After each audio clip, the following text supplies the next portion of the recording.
Subscribe now. EU debates.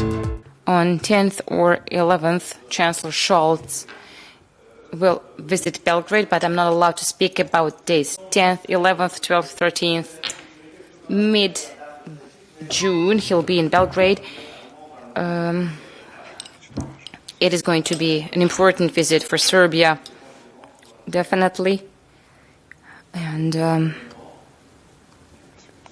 I believe that this initiative was recently discussed by President Macron and Chancellor Scholz in Berlin, and I'm quite confident that whatever comes up as a proposal of the EU, it is going to be a harmonized proposal from two biggest European countries, the two key leaders. Speaking of your question, which I'm not accustomed to make things nicer than they are, I want to say a few words what Mr. Michel was speaking about. This refers to our internal matters, since lately I don't have enough strength and power to respond to some senseless statements. When somebody said that it's going to be famine worldwide, they said they're going to be famine and hunger here in Serbia, which I didn't say. But what can you do? That's what we have been used to for years, when somebody wants to forge the reality and somebody's actual relations. But what President Michel said, there is going to be hunger worldwide. We are going to face a lot of problems in Europe and regarding that matter, but there are going to be a lot more problems for us. And the question is to what extent we can resolve them. Speaking of energy, starting from oil through gas and all the way to electricity. People learned in our country that we have everything, and this is simply the duty of the country, of the state, to provide everything, no matter what happens around us.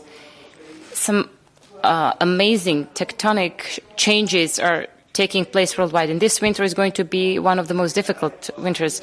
So this is why it's important to have the closest relationship with the EU to be able to get such kind of support to access of public procurement. Speaking of energy, so if we take futures or forwards for the power in December or January, somebody said, well, it's force majeure, you cannot get the electricity in that moment, even though we would pay more money for that, because I see in advance that there are going to be some problems. I just named you one example, not to mention how many thousands of problems we're facing on a daily basis.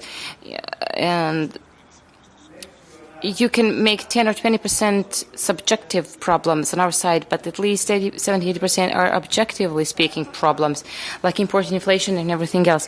And that is why it is important, why this interconnector Bulgaria is important. We're going to finish our part by the end of the year, despite all the problems that we've been facing, and doesn't matter, but I hope the Bulgarians will finish by April, May next year their part, and then we're going to have another channel for gas supply. At the same time, the possibility, actually, at the same time we have to think how to get oil, because we do not know what new sanction packages that the EU is going to adopt are going to be. And as you know, the owner of our oil company are actually Russian companies, and so on and so on. Thousands of problems that we're facing that we have to resolve, and for which citizens, once they step on the street, they don't see those problems. But we have to be, it's extremely important for us to lean on the European Union, to rely on the EU, and they understand us when we speak about. And to come to your key part of your question, does this accelerated EU accession brings problems for us, whether it means recognition of Kosovo or whether it means some other things? Well, if you believe that you get your cheese for free, you will never get it for free, because the only free cheese you can find is a cheese in a mousetrap. Just to tell you something as a political veteran, and those are not the things that we do not know. There are some things in accession to the EU. It is not about recognition, but about comprehensive agreement on normalization of relations with Pristina. This is something that we've known ever since we are on our European path and negotiating.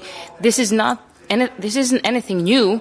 Let us not pretend that we hear this for the first time. Let us be fair enough to ourselves, just like we ask them to be fair with us when they speak about territorial integrity and all other stories that I'm not going to mention here now. So let us be fair with ourselves. We've recognized a long time ago that we do want to be a part of the European Union, that we ask for that it is our plea, our request, but it is also their request, even before giving the candidacy status, was reaching an agreement on normalization of relations with Pristina. And nobody should play dumb in this country that they don't know it's like that. And all of a sudden nobody informed us. Yeah, it's not us who informed the people, but some people who were here before us on millions of occasions. And now, what we think and how do we think to keep our country safe, those are different topics that I'm going to open tonight with President Michel, and he knows that quite well. I believe that I've positioned things rationally in accordance with our constitution and so on, but we need to talk more often with each other, not to have only from the EU side. We say this and you have to deliver on that, because this is not always a partnership relation, and that is why I'm happy because Mr. Michel is here today. And on our side, it's not only the money that we want from the EU and what we like, but we have to have certain obligations and liabilities towards the EU. And people in Serbia must be aware of that. We have to be fair. Once again, I want to thank President Michel for his visit. Since people from his delegation, for the first time, they didn't have any remarks, any special requests, I decided to make appetizer, main course, and dessert all the meat. All is going to be meat in accordance with Serbian tradition. We cannot offer him better fish that he's going to be offered by French, Italian, Greeks, and I don't know who. So